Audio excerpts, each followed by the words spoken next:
definition, yeah, I'm a street artist for sure, but I'm not the same as what people have come to know a street artist to be. Good question, Chris. All right, so here's my next question. Just talked about. Let's dive into it. How long have you been working in the Denver RiNo 5-point scene in the street art? How many murals have you painted over there before we had this whole hiccup?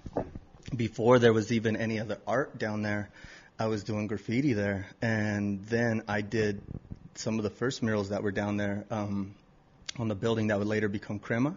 Okay. So before Crema was there, we actually helped to Crema to pay some of the rent for the first year there because we were able to market that wall to Adult Swim to do a series of advertisements on it. And then I later on across the street, I did another mural there. Before there wasn't any murals down there yet. That's where Live Well is right now, isn't it? Yeah, no, down the way Noah's new restaurant, Finn's Manor. Oh yeah. So yeah, Tyler just walked through. He's a bartender there. So he probably looked at us like, that motherfucker has a $26 outstanding tab. Looking straight at me. So I had a mural there. Before that was that spot, and so I've been painting down there. I'm from here. I had a studio. I had multiple studios down there too. Well, before it became the, I guess Crush started in 2010. Oh, before it was even considered the RiNo Art District. Yeah. That was the east side. That was growing up. That was Skid Row. I was doing art there on Larimer at the Fisher Building when it was known as Mikey's Warehouse, and Mikey was the guy that threw raves. And we would go down there in '93 and paint the warehouse. What was the scene down there like? Obviously they've created jobs and revenue and all that stuff. What was the scene like in '93? I can only imagine what 2012 I bet it was just abandoned buildings. They weren't all abandoned. There was train tracks that ran down the road that are no longer there. So there was boxcars that would be parked there. So that's visually, Coors Field is fairly new. That's pretty much the only development down there. There was a big homeless population, but the homeless were like hobos, people that would hop trains. And then there was also it kind of changed. So down around there, though, there wasn't a whole lot. It was just warehousing. There was a club called Synergy, and Club Synergy birthed a lot of it's kind of where the rave scene landed after they started shutting down generator parties. And Club Synergy was an after-hours party all the time. I don't know if you guys ever experienced that, but that was the shit. Not at Club Synergy, but back in the day. That was one of Denver's best clubs. So that was down there. That was a reason to go down there. I don't know. I've never heard that. When did they close? I didn't move here till 2011, but way before then. Yeah, I was like, time out. None of these names ring a bell. Well, this is Denver history, and from that area. Give me the 101. But even before that, that's East Denver, and that's a predominantly Black and Latino community. And part of the Chicano civil rights movement, which started here under Corky Gonzalez, was heavy in that community. That's why when you look at Curtis Park, it's also named Mestizo Park. The parks in Denver, a lot of them in the cities, like Columbus Park, is actually La Raza Park. There's a name that the city gave it, but then the community renamed them and owned the space. Lincoln Park is La Alma Park. So in that community, that was going on too. And this was a civil rights movement that took place there. And that's East Denver. And then if you want to go even further back before that, you have the jazz scene that hit. It was called the Harlem of the West, 5 Points. So, the rich history and the culture of the East Side is incredible. Bobby Seale and Huey Newton, the Black Panthers, had an office there for a while. There's the Black Cowboys is a huge thing that is a part of history that happened there in 5 Points. My dad went and seen James Brown at the Roxy. I used to throw parties down there. We used to used to be able to go and rent a theater, the Roxy Theater, which is still there. Cervantes was the casino cabaret. We would rent those and book DJs and throw crazy parties. Oh man! And I know that obviously we've seen this huge transition from. You're talking about places in '93, and I thought you were referencing like 2005 or something, like just before I got here. You're talking light years before I got here. But it seems like this boom that's happened in the last 10, 15 years in this same neighborhood that has now become the topic of conversation tonight has seen a pretty big, just an explosion, And absolutely. And I feel like you've kind of tried to portray exactly how that whole thing went down, but I wanted to give you our platform. You've used your platform. We wanted to give you our platform to kind of express, put your murals into words for when they cover them up. We want you to be able to at least, tell the backstory. Tell us a little bit about what's going on. Yeah, no, I appreciate that. Also, I got to grab my charger for something. And I also appreciate you guys' ability to just come in here, plug shit in, and then be right down to business. You guys are good at what you do. It's right. It's cool to watch. We've heard that man. A few times. Yeah. Maybe twice. One take Jake, man. You're Lights, fucking camera, hot, action. Yeah. Weed's incredible. But no, yeah, I mean, I guess, I want to say, really the biggest boom happened, I moved out here in 2010, but I moved to Denver in 2012. And it seems like right around there was where RiNo took off. So, how long ago did you have your studio over in that area? I was there in 2012. Okay. That was when I had to move out, I believe. It was 2012. My last studio over there was on 35th and Brighton Boulevard. You know what's ironic about it? So you hear how I'm talking about Denver, how I came up painting, doing all this. They came in, gave us 2 weeks. We had to leave that studio. They tore the building down, built a new building, hired an agency to contact me and potentially hire me to create some sort of street art that was reminiscent of the community, how it's always been.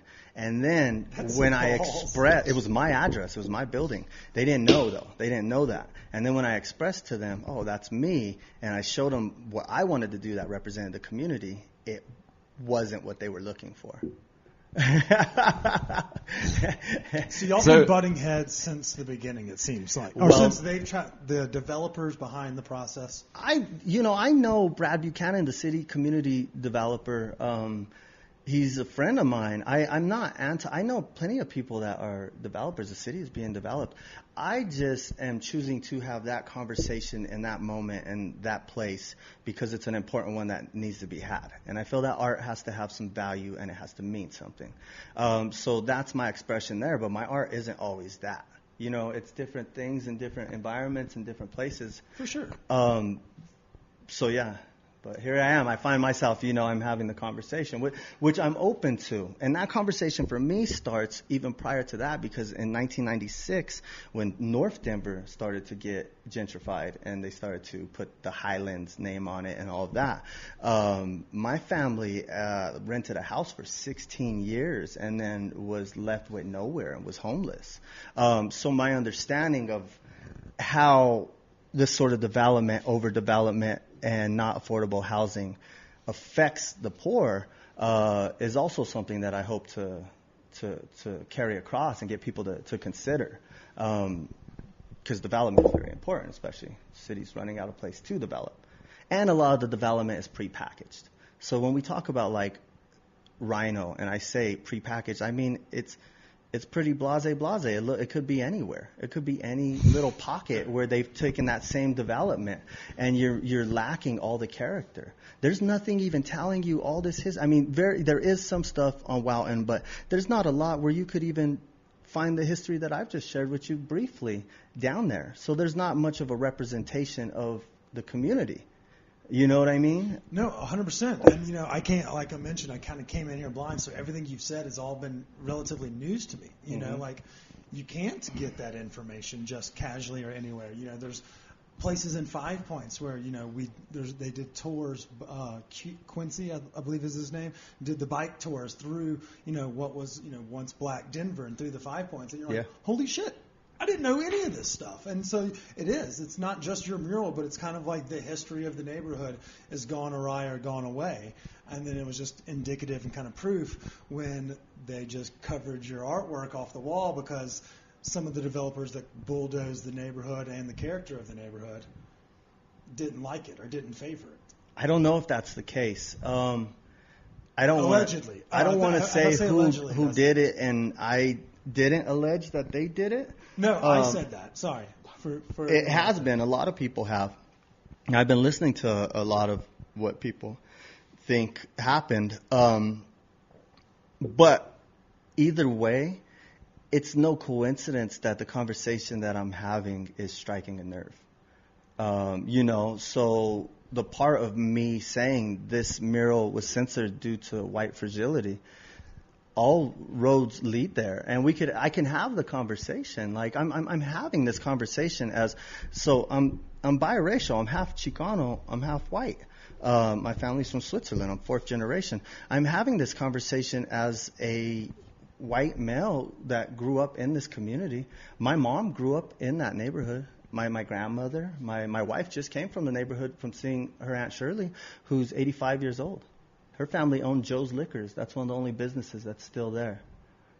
I don't know if you know where Joe's Liquors is. Is that the one right there on the right side next to the garage door that opens up across from? Yep. Fuck yeah, I know that place. They're a little bit high on the cartridges for e-cigs, but at the same time, they don't bust your balls if you're under the $10 limit. They'll just Joe's Liquor has been there for many years. It's not the same owners anymore, but DCM right on the street. So that at one point the developers tried to push Joe's Liquors out because they wanted to sell liquor across the street, and they didn't want in the market. So there was a big thing that was in the news where they were trying to force them out.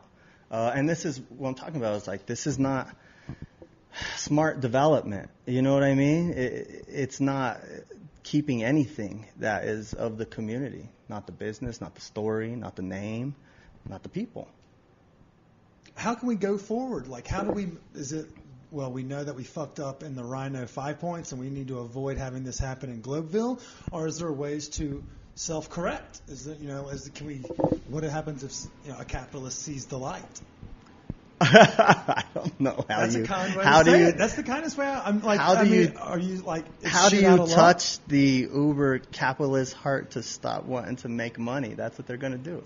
That's what they're doing, and they see opportunity, and they're going to do it. But there's also,